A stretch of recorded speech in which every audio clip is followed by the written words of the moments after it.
Madame, mademoiselle, messieurs, bonjour. Être jeune prêtre aujourd'hui, que cela signifie-t-il dans la société qui est la nôtre? Quelques semaines, quelques mois, quelques années, là en l'occurrence, après leurs récentes ordinations, nous avons voulu interroger des jeunes prêtres sur leur nouvelle vie, sur ce parcours spirituel si intense, ce cheminement, ce discernement qui les a conduits à opter pour cette vie entière consacrée au Christ. Alors, comment vivent-ils ces premiers pas dans la prêtrise? Invité de cette émission, Benoît Lecomte. Bonjour mon père. Bonjour. Vous êtes vicaire à la paroisse de Soyaux, près d'Angoulême. Vous avez 29 ans, vous avez été ordonné le 27 juin 2004 et vous êtes prêtre accompagnateur des aumôneries d'enseignement public. À vos côtés, le père Stéphane Palaz. Bonjour mon père. Bonjour. Vous êtes vicaire à Saint-Étienne-du-Mont. Vous avez été ordonné, vous, en 2001. Vous avez 37 ans et vous êtes aumônier du collège et lycée Henri IV et du lycée Saint-Louis. Alors tout de suite pour nous poser un peu les bases de la discussion de cette émission d'aujourd'hui, tout de suite un reportage signé Nicole Bappel. Il a été tourné en Charente. Regardez plutôt. Ça vous va ça, Monseigneur Leblanc? On peut pas tout faire si c'est trop cuit. Marche avec mon euro. Faut que je travaille ma technique. Martial, Frédéric, Benoît. Ils se retrouvent une fois par semaine pour un déjeuner entre copains. Un moment de vie privée emprunté à leur engagement dans la vie religieuse. Martial, Frédéric et Benoît sont prêtres en Charente depuis 3 ans. Jamais ça.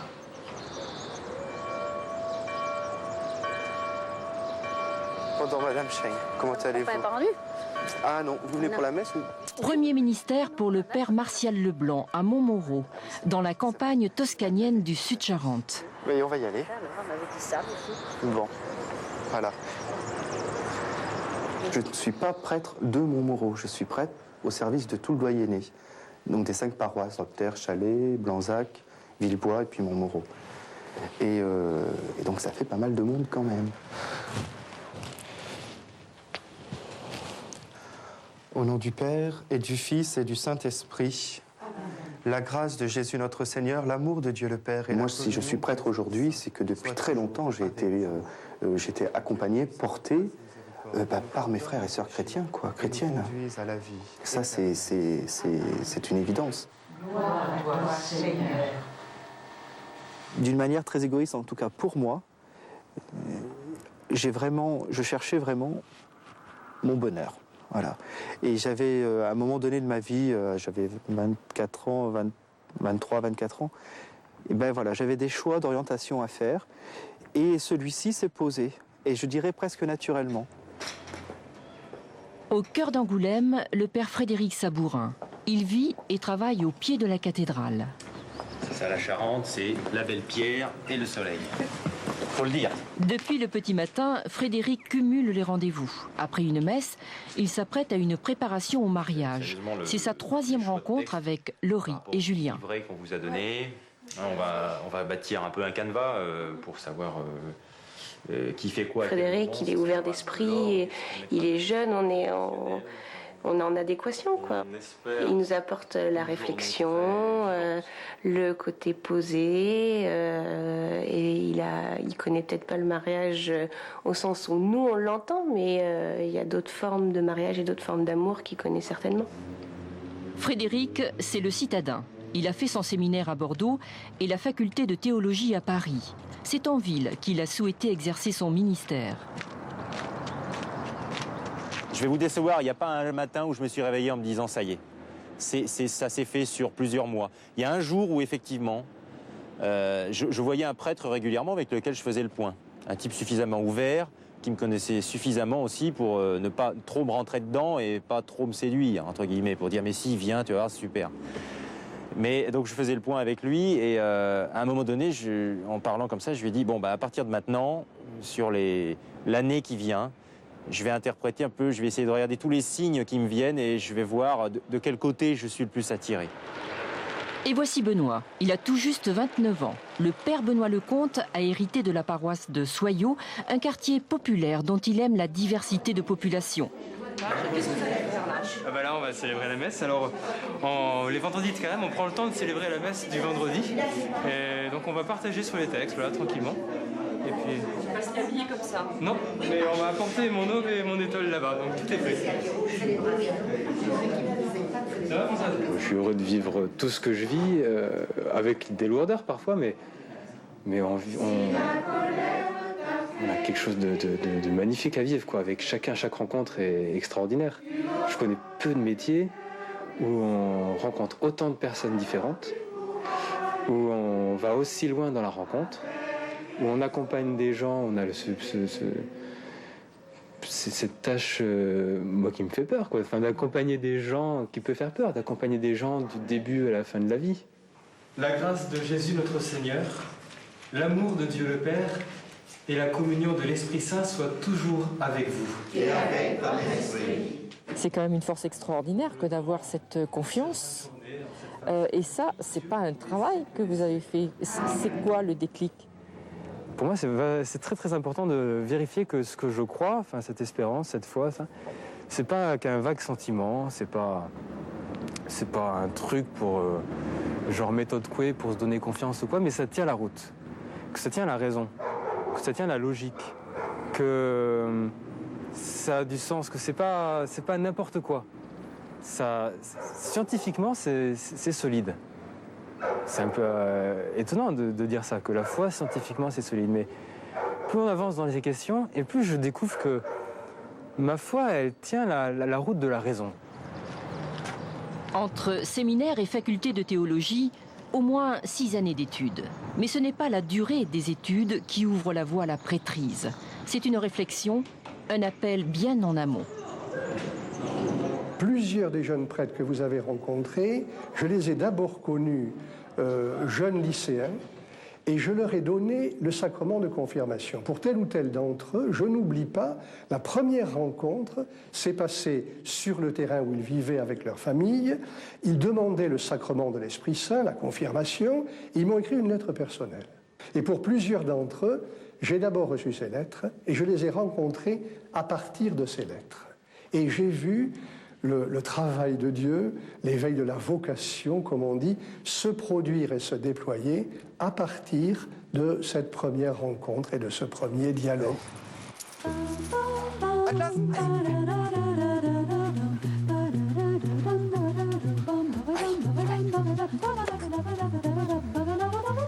Certains dimanches où il y a un côté de solitude chez le prêtre qui est nécessaire.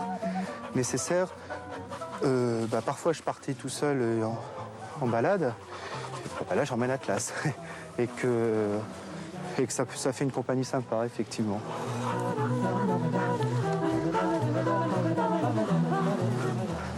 À côté de ça, il y a le handball. Le handball, ça c'est une passion depuis très longtemps. Et j'ai trouvé là l'occasion sur mon Moreau de pouvoir m'y investir plus particulièrement.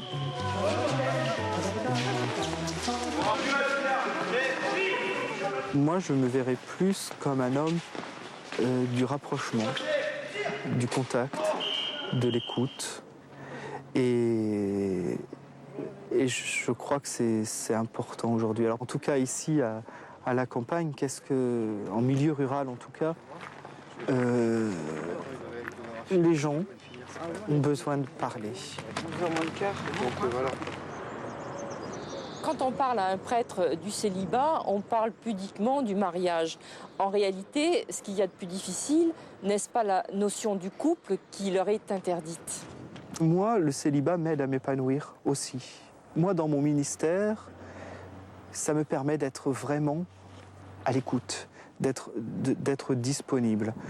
Alors, je sais bien qu'on pourrait très bien être marié, pourquoi pas, mais quand je vois la vie aussi concrètement, tel que l'engagement que ça nous demande, qu'est-ce que je vais privilégier à un moment donné ? Ma paroisse, mon ministère, ma vie de famille, et je n'ai pas le droit. Je pense qu'il y a une part de don, voilà, qui nous est fait. Il y a une part de manque aussi, parce que rien ne remplace l'amour d'une femme. Enfin, j'en suis conscient et je l'expérimente. Et puis une part de témoignage, j'espère, à savoir que la vie de Dieu est grande et peut prendre vraiment beaucoup de place, quoi. Et qu'elle ne peut pas remplacer, mais elle peut nourrir. Elle peut nourrir profondément, elle peut nourrir toute une vie.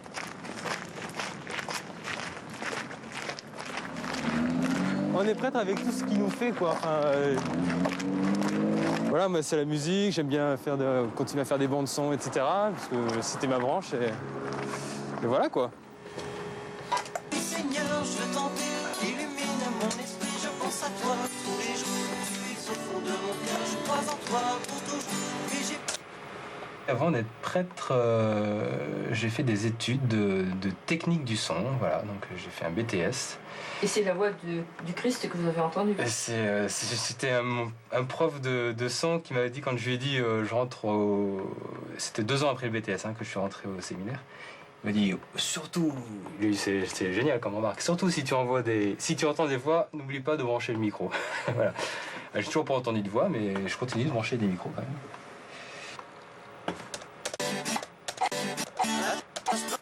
C'est vraiment bien. Et puis, en fait, finalement, j'appartiens à ces 2 cultures. La culture technique du son, etc., avec beaucoup de gens qui ne connaissent pas trop notre langage catho. Et puis la culture catho, avec beaucoup de gens qui veulent faire toujours beaucoup de choses, mais aucun moyen, et qui ne connaissent rien au langage audiovisuel. Et du coup, ça permet de faire des liens, de faire des ponts. Et alors là, normalement, ça doit marcher.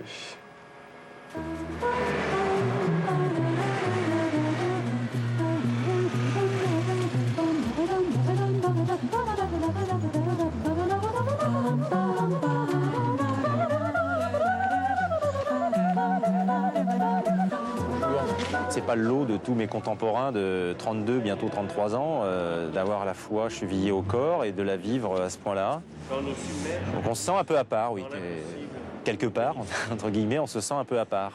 Je parle simplement de ce qu'on est, de ce qu'on fait. Il y a un mystère derrière ce qu'on fait. Purifiés désormais de nos péchés, nous pourrons mener une vie sainte et entrer en possession de ton héritage. Vous jonglez toujours entre la vie réelle et puis cette vie spirituelle. C'est un combat, il faut se battre effectivement pour que l'un ne prenne pas le pas sur l'autre. Je dirais par goût personnel, moi je suis très attiré par la vie réelle, mais à la fin de la journée, quand je pose mes valises là avant de me coucher, je réfléchis à la journée que j'ai vécue. C'est un moment où pendant 5 minutes, je prie, je dis au Seigneur, j'ai fait tout ça aujourd'hui, c'est des choses très différentes. Il y a eu des choses très spirituelles, il y a eu des choses moins spirituelles. Il y a eu des lassitudes, il y a eu des joies,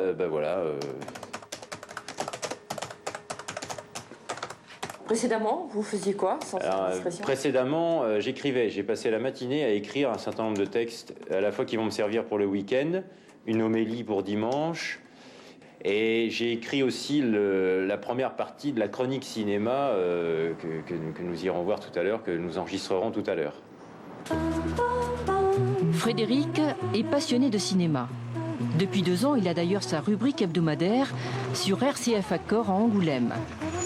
Tout le monde. Salut Denis. Salut Fred. Ça va ? Ça va. C'est parti ? Première séance, une chronique cinéma présentée par Frédéric Sabourin. Aujourd'hui, The Saddest Music in the World, Conversaciones con Mama et Jean-Philippe. Ces prêtres ont un emploi du temps de ministre de la foi. Bonjour madame, ça va ? Pas de 35 heures, disponible 48 dimanches sur 52, 1 jour de repos par semaine et pour vivre 800 € par mois. Ils offrent tout leur temps aux paroissiens, croyants ou non-croyants, avec un éternel questionnement sur leur foi. Vous savez comment vous avez beaucoup de patience. Parfois on est porté par une présence, un appel, un mot. Allez, on se dit, ah merde, ça vaut le coup, quoi. Ça ne veut pas être que du vent. Enfin. Et puis par la célébration des sacrements.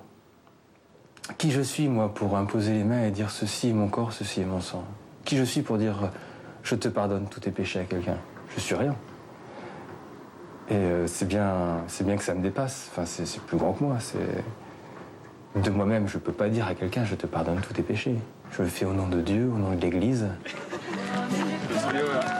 On n'est pas mort.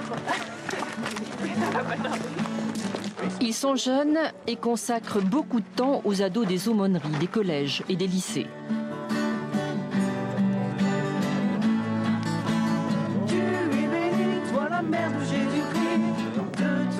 Chaque célébration de fête religieuse est l'occasion de rencontres. tout ce que j'ai pu connaître il y a 22 ans maintenant que j'ai commencé Petit Louveteau. Et c'est quelque chose qui m'a jamais quitté, quoi. La magie du feu de camp, quelques guitares, le chant, les chamallows, voilà. Il faut être prêtre pour retrouver ces ambiances-là?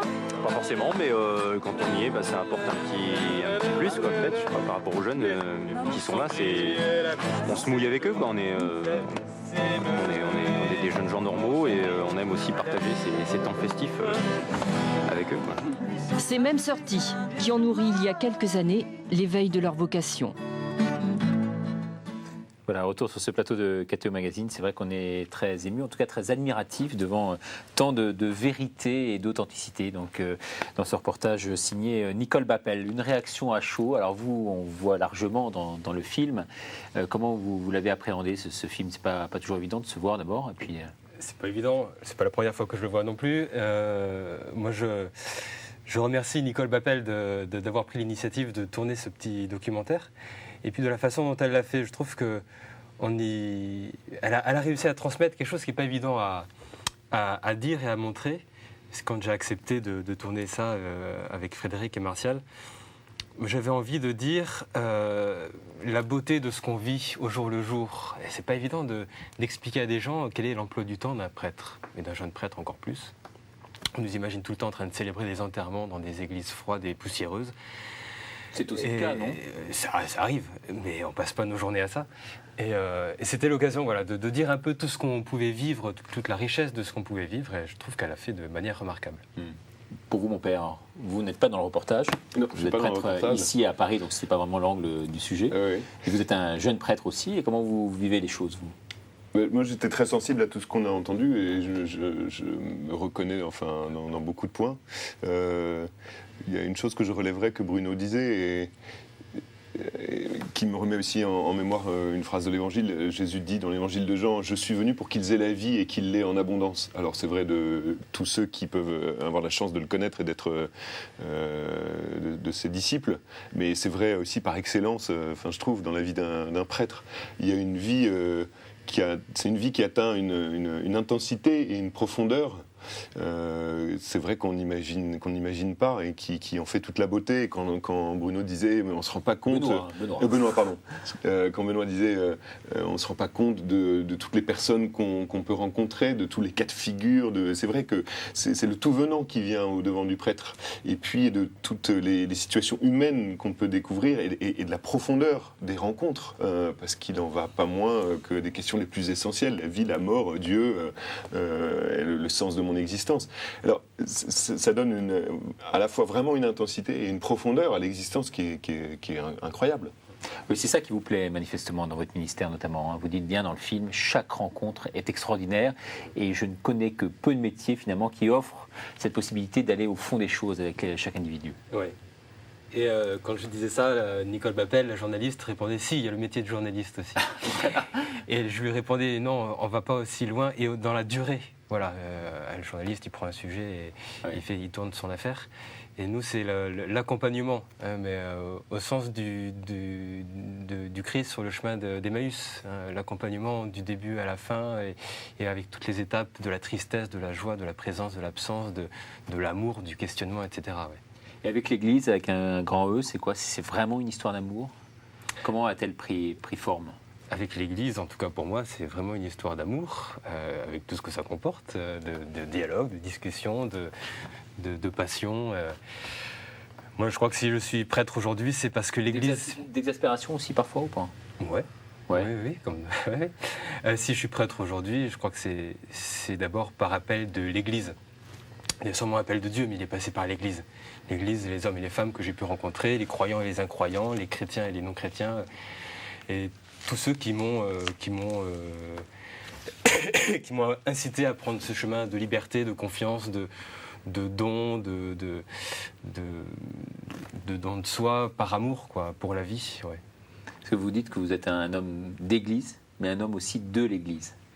Donc là, vous faites le distinguo entre les deux. C'est ce qu'on se rend compte quand on est ordonné. Je ne sais pas si ça l'a fait pour toi aussi, mais on se rend compte que notre parole engage plus que nous. Et elle engage toute l'Église. Et il suffit qu'on dise une bêtise ou qu'on accueille mal ou qu'il se passe quelque chose de pas bon ou de bon pour que d'un seul coup l'église soit toute mauvaise ou toute bonne.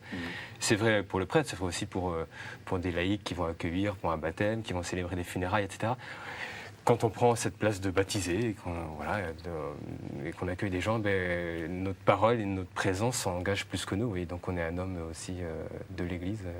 Et puis parfois on peut dépasser par les événements. On le voyait bien dans le reportage. À un moment vous dites mais qui je suis finalement pour faire ça, quoi. Et je parle des sacrements à ce moment-là. Ah oui. C'est-à-dire que si les sacrements ne nous dépassent pas, rien ne nous dépassera. Je crois que ça c'est le mystère de Dieu. Mais est-ce qu'au fil du temps, en fait, c'est ça la question, est-ce qu'au fil du temps vous avez l'impression de percer un peu ce mystère? Ou est-ce que vous faites un pas en avant et deux pas en arrière? Je ne crois pas que j'arriverai à percer le mystère du pardon de Dieu dans le sacrement de la réconciliation. Enfin, vraiment, moi, je suis ébahi à chaque fois. Ébahi, parce qu'en plus, c'est des tranches de vie qui nous tombent entre les bras et on n'a rien à en faire de ces tranches de vie-là. Et parce que vraiment, c'est cet amour de Dieu qui passe par nos mains, par notre voix, par notre visage, mais qui nous dépasse infiniment. Il y a eu aussi un caractère un peu intellectuel, hein, vous le dites bien dans le reportage. Hein. Votre foi a mûri en quelque sorte. Hein. Elle est passée d'une foi, si je peux caricaturer, hein, vous me corrigez si c'est faux, mais une foi un peu sentimentale au début, à une foi maintenant plus rationnelle, non? Oui, plus raisonnée. Et puis la foi, c'est pas un conte de fées. Et dans une société scientifique, voire technicienne, c'est important de se dire la foi n'est pas un conte de fées. On peut réfléchir à partir de la foi, on peut raisonner à partir de la foi ou avec la foi. Enfin, c'est pas hors du cerveau, c'est pas que le petit cœur qui bat, c'est toute ma vie et donc avec mon intelligence aussi qui est prise par cette foi.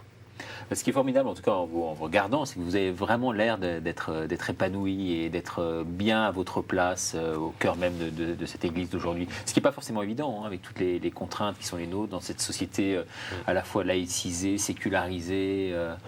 C'est quand même un contre-pied que vous prenez, quoi. C'est un choix radical. Oui, mais c'est aussi par amour du monde. Moi, j'aime le monde dans lequel je vis.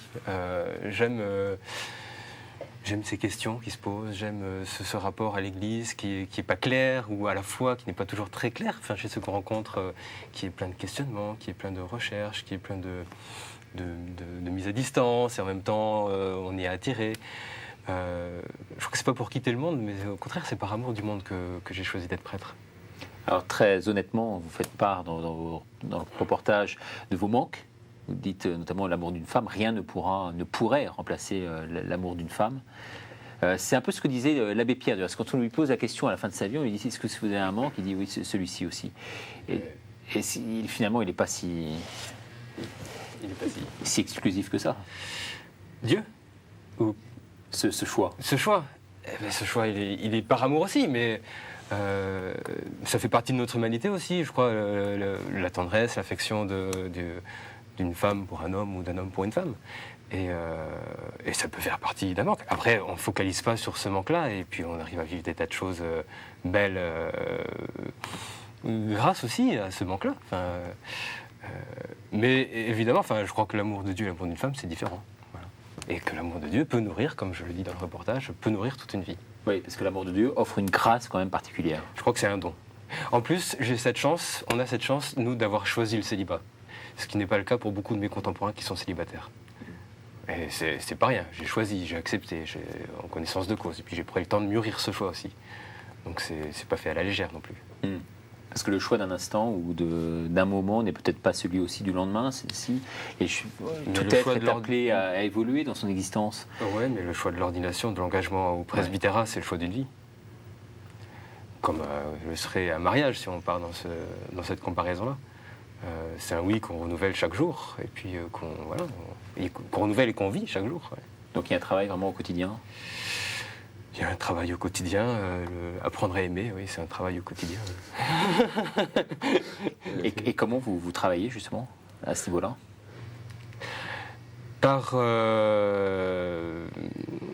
C'est un travail d'abord dans la relation à Dieu. S'il y en a un qui peut nous apprendre à aimer, je pense que c'est d'abord lui, par la prière, par la célébration des sacrements, de l'Eucharistie en particulier. Par l'abandon, donc. Par l'abandon, et puis par l'abandon à ceux qui nous sont confiés aussi. Et voilà, je ne travaille pas pour ma pomme, je travaille pour l'humanité et pour le royaume de Dieu. Voilà. Donc il y a une forme de je ne sais pas si ça se dit, mais de décentrement total. Une forme de décentrement. Après, on travaille à ce qu'il soit total. Chaque jour. Sur ces questions-là, mon père, alors, est-ce que vous avez la même vision des choses? À quelques nuances près, j'imagine. Non, moi je suis en pleine. Je suis vraiment d'accord avec ce que dit Benoît. Ce qui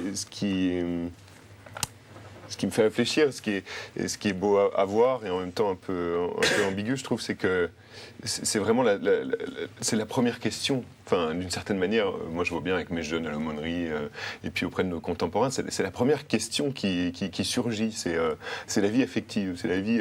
Voilà, c'est vraiment ça pose question. Alors c'est très beau. Ce qui est normal, parce que de l'extérieur, c'est ce qui surprend le plus. Mais oui, mais d'une certaine manière, à la limite, si on réfléchit un tout petit peu, le prêtre, il fait aussi une promesse d'obéissance à son évêque. L'obéissance, c'est pas toujours non plus ce qu'il y a de plus facile, et je pense même qu'à certains moments, peut-être que l'obéissance est plus difficile à vivre que la chasteté. Voilà. Mais en tout cas, ça veut dire que ça fait signe. Moi, je pense que ça fait profondément signe aujourd'hui, parce qu'on est quand même aussi dans une société qui est profondément... j'aime aussi le monde dans lequel je vis, mais de même qu'on peut être exaspéré par certains travers de l'Église ou certaines réalités dans l'Église, on peut être exaspéré aussi par certaines réalités du monde dans lequel on vit. Et en tout cas, on trouvait qu'il y a des choses qui ne font pas que tourner rond non plus. Et il y a quand même une érotisation absolue, qui est omniprésente. Et donc c'est vrai que la question du célibat du prêtre, du coup, elle surgit sur cet arrière-fond avec une force. Il y a un effet de contraste qui est tout à fait saisissant, mais qui est en même temps, qui est très beau, parce que ça veut dire que ça pose question. Et le sacrement de l'ordre, enfin, quand on a été ordonné, pour une part aussi, on est signe de la présence du Christ, on est signe au milieu du monde de son amour qui peut combler un cœur. Alors, il n'est pas tout à fait du même ordre, effectivement, que l'amour d'une femme, mais si on s'est livré au Seigneur, premièrement, je pense que c'est parce que c'est au plus intime de notre cœur, lui qui nous a appelés à travers la médiation de l'Église, mais qui nous a dit aussi, je vais combler ta vie, et je suis l'amour. Et est-ce que Dieu qui est l'amour va pouvoir combler le cœur d'un homme? Et le célibat du prêtre, il est aussi signe au milieu du monde. Nous voulons, enfin, le Seigneur. Oui, je crois qu'on peut dire au monde et aux hommes, Dieu comble le cœur. Dieu est amour. Et l'avoir dans sa vie, c'est avoir dans sa vie celui qui est la source de l'amour. Voilà, il y a aussi cette dimension de l'amour et puis cette dimension de la raison. Moi, je suis tout à fait d'accord avec Benoît, c'est tout à fait essentiel. Il y a une joie aussi de l'intelligence qui rencontre le Seigneur. Dans l'évangile de Jean, on dit « et le Verbe s'est fait chair ». Le Verbe, c'est le logos, c'est la raison créatrice du monde, qui n'est pas seulement une raison froide, etc., mais qui en est aussi l'amour.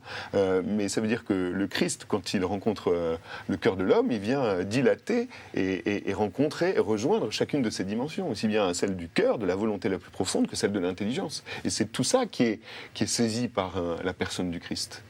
Alors chez vous, la conversion a été radicale, hein. Vous allez nous l'expliquer dans un instant. Vous l'avez expliqué aussi parallèlement sur une autre de nos émissions qui s'appelle Vocation. Vous êtes d'une origine, je dirais, vous êtes dans le sérail d'origine. Vos parents étaient quand même...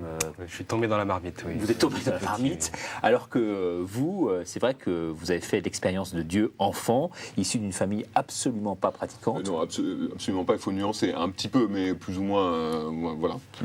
C'était...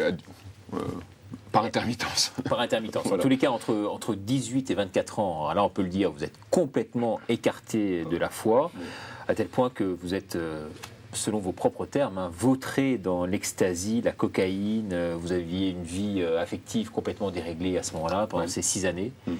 Et puis ensuite, il y a eu une conversion radicale, conversion du cœur avant tout. Comment ça s'est passé? Expliquez-nous. C'est une conversion très radicale. J'ai eu la chance, à un moment, à 24 ans, après avoir mené une vie pendant ces 6 années... de Patachon, quoi. De Patachon, de pouvoir faire une retraite à laquelle participait un ami. Et cette retraite à laquelle nous sommes allés tous les deux, a été l'occasion d'une remise en cause radicale de ma manière de vivre et puis d'une découverte que j'étais en train de construire ma vie en oubliant l'élément essentiel qui était celui de la présence de Dieu, que j'avais complètement évacué et de mes questions et de mes choix et de ma manière de vivre. Et le Seigneur s'est imposé d'une certaine manière à nouveau dans mon champ de vision en disant mais voilà, tu es en train de mourir intérieurement, tu es dans une impasse parce que tu as oublié le commencement et la fin, tu as oublié le béaba, quoi, tu as oublié ce qui fait le cœur de la vie des hommes. Et c'est vrai que ça a été assez radical parce que en 4 jours, mais par pure grâce. Et si je suis prêtre aujourd'hui, j'espère que dans toutes les dimensions, j'essaye de manifester cela. On est chrétien par grâce, parce qu'il y a un mystère de miséricorde et d'amour qui nous précède et qui nous relève et qui nous guérit par grâce. Ben voilà, en 4 jours, je suis passé effectivement de l'extasie, des rêves partis à l'appel au sacerdoce. C'est un peu violent, mais c'est aussi la grâce de Dieu et de l'amour qui à un moment, ne supporte pas qu'un de ses enfants sombre et voilà, qui vient de prendre par la peau du cou en lui disant arrête et vis d'une vie qui n'est pas celle de tes faux choix et de tes impasses et de tes illusions. Donc vous avez été retourné vraiment comme une crêpe. Comme une crêpe. Et oui. quelle aurait été la réaction de votre entourage, de votre famille ? Bien, elle a été... ça dépend. Papa a très bien réagi. Maman et mon frère ont réagi un petit peu avec précaution, parce que c'est vrai que j'ai eu un parcours un peu chaotique. J'avais commencé par des études de lettres, ensuite une école de commerce, ensuite pendant l'école de commerce et après du théâtre. Donc ils se sont dit, bon, qu'est-ce qu'il nous fait maintenant, c'est curé, ça se trouve la fois prochaine ça sera petit rat de l'opéra ou je sais pas trop quoi. Donc bon, ils ont eu peur, quoi. Donc c'était d'abord un souci légitime de gens qui aiment un membre de leur famille et qui se disent bon, qu'est-ce que c'est que cette nouvelle lubie.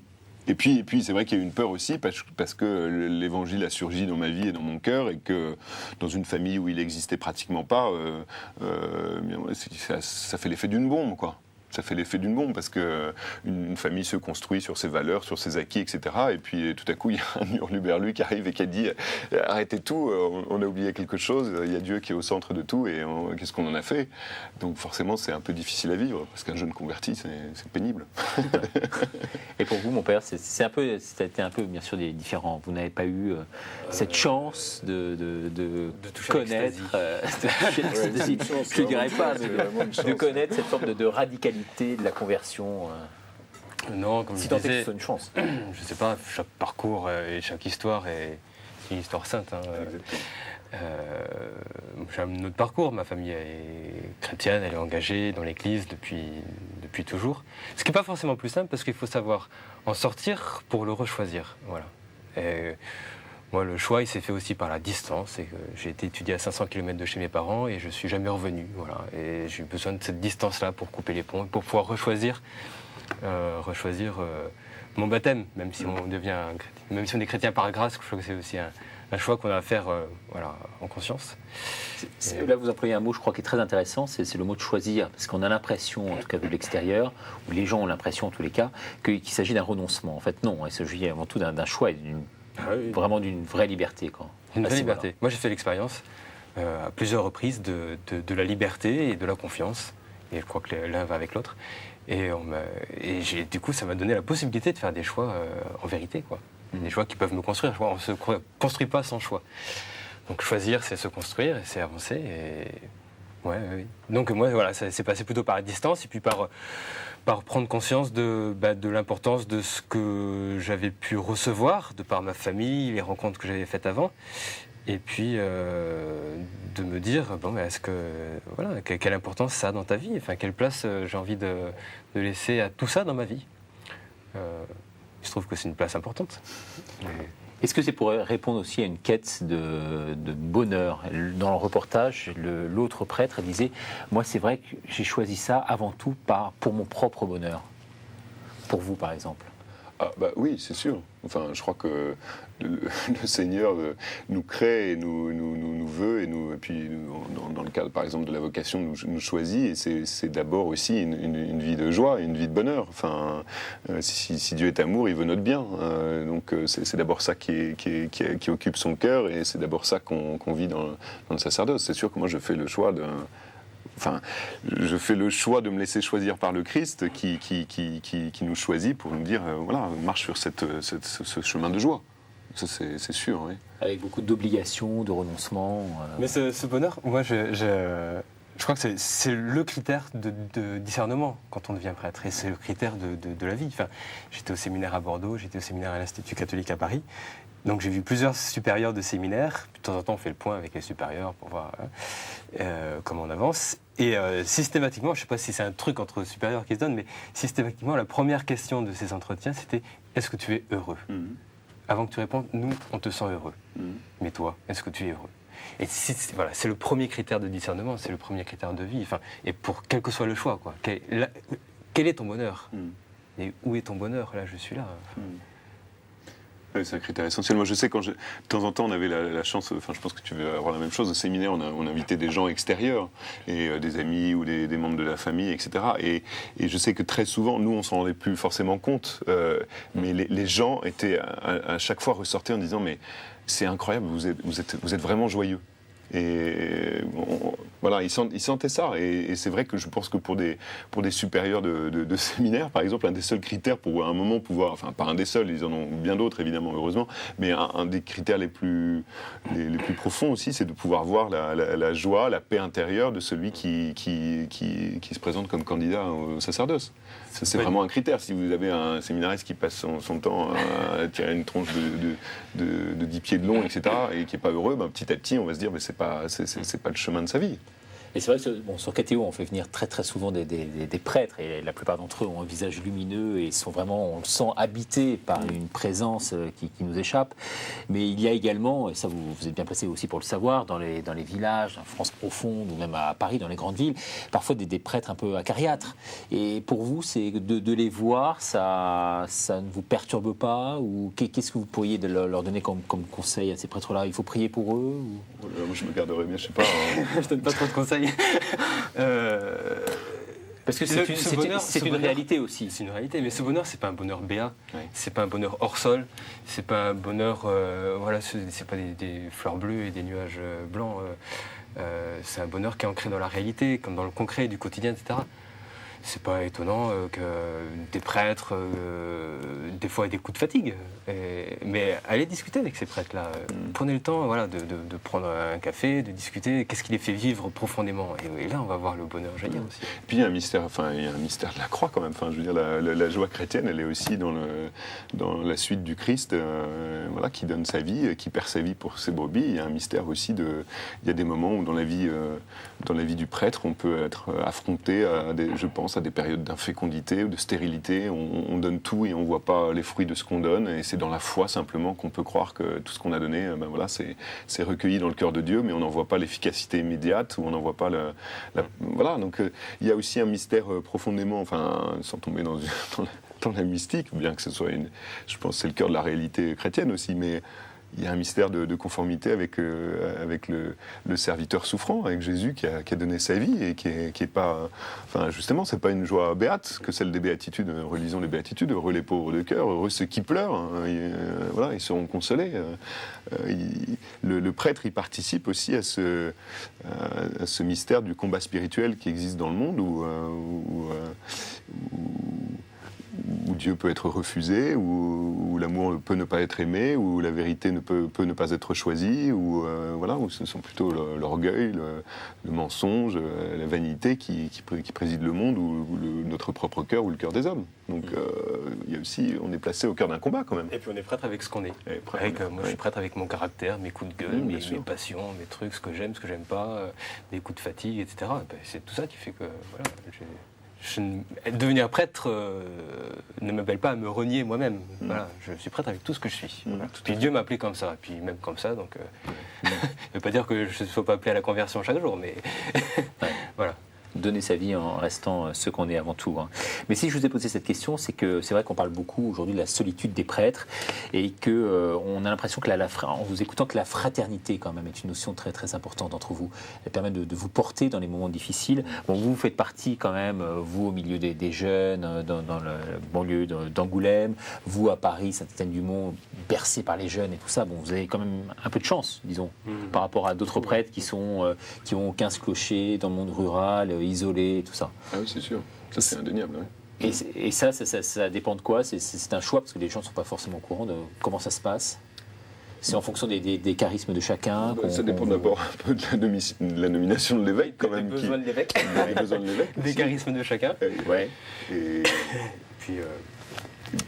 Ouais. Ouais, sur la solitude, je crois que. Moi, il y a quelque chose qui m'étonne, c'est la fraternité qu'on peut avoir aussi entre prêtres. C'est. Dieu sait si on est différents. Et vraiment, sur toutes les options qu'on peut imaginer. Mais pourtant, on est frères. Et c'est. Ça fait partie du mystère quand même. J'en avais le pressentiment avant d'être ordonné et ça dépasse encore mon pressentiment de le vivre, quoi. C'est quelque chose qui nous dépasse. Là, on est reliés par ce sacrement de l'ordre, cette mission qui nous est confiée à tous, communément autour d'un évêque. Et comment vous vivez votre mission auprès des jeunes? Est-ce que, d'après vous, il y a un apostolat, en l'occurrence, particulier? Et lequel? Moi, ce que je peux en voir, comme ça rapidement, c'est peut-être... les jeunes, c'est pas forcément ceux qu'on voit le plus nombreux et le plus souvent à la messe du dimanche et dans les cadres bien repérés de l'Église. Du coup, je me dis que sûrement l'apostolat qu'on a à voir, c'est pas tant de vouloir faire rentrer les jeunes dans nos cases que d'ouvrir l'Église sur les réalités des jeunes. Et je me plais à aller là où ils vivent, en étant prêtre. À témoigner que l'Église, leur vie intéresse l'Église, que l'Église donne du prix à ceux qu'ils vivent, qu'ils ont la confiance des adultes, des jeunes, des plus vieux, etc. En même temps, je les appelle à regarder la fidélité des plus âgés. Cette fidélité qui est remarquable dans les paroisses où c'est les plus âgés qui font vivre la communauté chrétienne dans un lieu chez nous. Et donc il y a cette découverte-là aussi. Mais peut-être qu'on est appelé à découvrir que la réalité des jeunes, là où ils vivent, a du prix et dit quelque chose à notre foi aussi. Voilà. Pour vous, mon père? En tout cas, c'est sûr que le souci qui m'habite, et je pense que c'est la même chose pour Benoît, c'est de pouvoir les mettre en lien avec cette joie du Christ. Et alors, il faut pouvoir user de tous les moyens bons et légitimes pour pouvoir essayer de leur donner cette chance de la rencontre. Je crois que c'est vraiment, enfin, j'en sais rien, mais... Ces moyens sont lesquels? Eh bien, les moyens sont lesquels? C'est d'aller à leur rencontre, c'est de leur proposer... Moi, je crois beaucoup, mais ça tient aussi à mon expérience. Je crois qu'il y a la parole de Dieu, par exemple. Il y a une puissance quand même du Christ, il y a une puissance de la parole, il y a une puissance des sacrements, il y a une puissance de la foi qui est incroyable. Donc le but, c'est d'essayer de leur faire découvrir. J'en sais rien. Moi, je sais qu'il y a peu de temps, à l'Aumônerie, on a eu la chance de monter une pièce de théâtre sur tout le cycle de David dans l'Ancien Testament. Bon, voilà, c'est là-dessus. Voilà, mais ils la lisent jamais, l'Écriture. Donc on va leur faire faire quelque chose à partir de l'Écriture pour qu'ils la découvrent. Et quand ils la découvrent, ils se disent, mais c'est incroyable. Quoi, David, roi d'Israël, alors il commet l'adultère avec Bethsabée, c'est quoi cette histoire? Mais oui, mais c'est là qu'il va faire l'expérience de la miséricorde. Et il découvre petit à petit que l'Écriture sainte, c'est leur histoire, et que justement Dieu bâtit une histoire sainte avec des hommes qui viennent prendre là où ils en sont, dans les situations dans lesquelles ils sont, et ils découvrent que cette histoire biblique, c'est la leur. Alors, bon, on essaye par tous les moyens de leur faire faire ce pont et ce lien, mais c'est passionnant. Ouais. Puis à faire découvrir l'importance de la rencontre peut-être du Christ et en eux-mêmes, dans leur profondeur. C'est une vie complètement éclatée qu'on vit, entre le bahut, le travail, la famille, les copines, les copains, les trucs, les machins, les associations et tout. Et faire cette expérience-là spirituelle, de profondeur, d'unité, de communion, de réconciliation, c'est pas pour rien que Thésée marche. Et qu'à Thésée, la chapelle, c'est la chapelle de la réconciliation. C'est l'unité intérieure qu'on retrouve, en fait, et qui nous vient du Christ. Et il y a aussi peut-être la notion de communauté qui est très forte. Et la notion de communauté, oui. Ça aide quand même beaucoup. Et de convivialité, et de chaleur, et de gratuité, et de ne pas vouloir mettre la main sur. C'est ça que je dis, pas vouloir rentrer dans les cases. Mais voilà. Bon, moi, je fonctionne pas au quota de jeunes qui vont à la messe ce dimanche. Voilà, on respecte cette vie-là, et puis on essaie d'en faire l'unité. Mais avec cette gratuité, cette chaleur, cette amitié, ce compagnonnage, on y revient. Ouais. Alors moi, j'ai la chance de travailler ici à KTO depuis maintenant 5 ans, et je vois au fil du temps, puisqu'on retransmet les ordinations, le nombre de vocations diminue d'année en année. La malchance de mesurer ça, justement. Alors, quelles sont, d'après vous, les solutions? Il n'y en a pas, bien entendu, je vais me dire, il n'y a pas de recette miracle. Mais pour attirer les jeunes prêtres, vous y croyez, vous, ou pas, à cette inversion possible de cette courbe qui semble aujourd'hui inexorable? Écoutez, moi je pense qu'on est chacun obligé, en tout cas à un moment donné, même dans la crise actuelle que traverse l'Église, de poser un acte de foi. Le Seigneur a dit à son Église, qu'il la maintiendrait, qu'il serait avec elle tous les jours jusqu'à la fin des temps. Il y a quand même une promesse aussi. Le Seigneur ne va pas abandonner son peuple. Il y a quand même un acte de foi qu'il faut qu'on puisse poser aussi dans l'existence de l'Église et dans sa traversée de l'histoire, parce qu'elle est soutenue par la grâce du Christ qui est mort et ressuscité et qui aujourd'hui agit dans le monde. Alors qu'après on passe par des crises qui peuvent aussi peut-être être autant d'étapes de purification et de retour à l'essentiel, c'est possible. C'est pas la première fois que dans l'histoire de l'Église on traverse des crises comme celle-ci. Celle-ci est très importante, mais voilà, ça nous oblige. J'ai pas la solution miracle. Au niveau des prêtres, elle est sans précédent quand même. Au niveau des prêtres, oui, peut-être qu'elle est sans précédent en Occident, c'est vrai. Elle est très grave, je le pense, mais en même temps, elle n'est pas définitive. Moi, j'ai la chance, c'est une toute petite expérience, elle est à mon humble niveau, mais j'ai la chance d'accompagner des jeunes qui se posent réellement la question. Et j'en vois et j'en accompagne, et c'est une grâce. Parce que l'Évangile interpelle, parce que l'homme demeure avec sa soif d'aimer absolument. Donc, c'est sûr qu'il y a pas mal de barrages entre la question que Dieu peut poser et puis la réponse qu'un jeune peut donner aujourd'hui. Il y a pas mal d'interférences qui viennent brouiller, y compris le fait de pouvoir accueillir cette question. Mais Dieu agit dans les cœurs aussi. Et il y a vraiment des grâces qui sont incroyables. Voilà, il y a une épreuve, c'est sûr qu'il y a une épreuve. C'est à nous de tenir, je pense, dans la foi, dans l'espérance et dans la joie de croire que le Seigneur ne fera pas défaut à son Église. Pour vous ? Pour moi, c'est une question aussi. Après, moi, je ne sais pas combien il faut de prêtres en France, ou en Charente, ou à Paris. Nulle part, personne ne m'a dit il y a besoin de tant de prêtres. Voilà. Il y a 150 ans, l'évêque de Périgueux, je crois, il y avait un prêtre par village et il disait il m'en manque encore 200. Voilà. Donc il y avait que 800 prêtres, il en fait les 1000. Il avait décidé qu'il en fait les 1000. Bon. Moi, je ne sais pas combien il en faut. Je sais que aujourd'hui, on est 60 en activité en Charente, de moins de 75 ans. Dans 5 ans, on sera à 30. Et ça, à la fois, voilà, il faut 6 ans pour faire un prêtre, donc c'est sûr que dans 5 ans, il n'y en aura pas beaucoup plus. Je crois que c'est aussi prendre à bras-le-corps le baptême, enfin que chaque baptisé puisse prendre à bras-le-corps son baptême, sa vie de baptisé, pour qu'on devienne une église appelante, vivante, et pas une église consommatrice, même consommatrice de sacrements. On peut consommer des sacrements, comme on va au supermarché, mais une église qui vit son baptême, une église qui appelle, qui est heureuse, qui témoigne. Et je ne sais pas combien il faut de prêtres pour ça. Alors, l'évêque de Poitiers préconisait justement une recomposition totale, avec un changement de statut finalement du rôle du prêtre, qui lui serait plus central, avec toute une armée entre guillemets de laïcs autour de lui. Est-ce que vous pensez que c'est ce vers quoi on s'achemine aujourd'hui ou pas ? Je ne sais pas vers ce qu'on s'achemine. Je connais un peu l'expérience de Poitiers, c'est nos voisins. Ouais. On leur regarde, on la suit, on s'y intéresse, elle n'est pas inintéressante. Je sais pas si c'est l'avenir ou le passé, j'en sais rien. C'est bien qu'il y ait des évêques qui puissent faire des expériences comme ça. Enfin, on verra.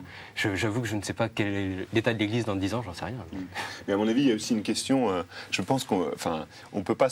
Je sais pas. En tant que prêtre, je me dis, on peut pas se résoudre non plus au fait qu'il y ait simplement une baisse des vocations et qu'un jour il n'y en a pas, qu'un jour, par exemple, il n'y en aurait plus. Je pense que si dans le peuple de Dieu ou une partie du peuple de Dieu, on se disait, voilà, on n'a plus besoin des vocations, ça veut dire qu'à un moment, on aurait perdu quand même au cœur du peuple de Dieu la conscience que le Christ est le plus beau don que Dieu ait fait à l'homme et que justement il est cet absolu qui peut être aimé au-delà de tout, quoi.